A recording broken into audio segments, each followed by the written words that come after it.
अस्सलामुअलैकुम। मुस्तन मुफ्तियान कराम से दीनी मिसाइल का हल जानने के लिए, उनके पुरअसर बयान सुनने के लिए सब्सक्राइब कीजिए MTM हमजा ऑफिशियल चैनल को और बेल आइकन को दबाइए ताकि हमारे नए आने वाली वीडियोस के नोटिफिकेशंस आपको मिलते रहें। लाइक और शेयर करना मत भूलिए। दीन के पैगाम को फैलाने में हमारी मदद कीजिए।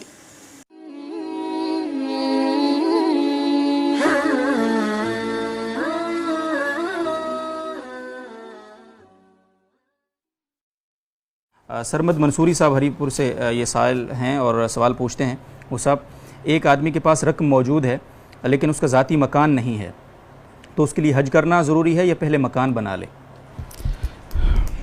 इस हवाले से एक उसूली बात समझना ज़रूरी है कि हज के दिनों में जब हज के दाखिले जा रहे हों तो जिस शख्स के पास इतनी रकम है कि उस पर वो हज के लिए आ जा भी सके और उसके जो अहल व आयाल में वो लोग जिनका नफ़क़ा उसके ऊपर शरअन लाजिम है, उस नफ़क़े का भी इंतज़ाम हो सके, तो ऐसे शख्स पर हज फ़र्ज़ है, तो इसको हज ही करना होगा।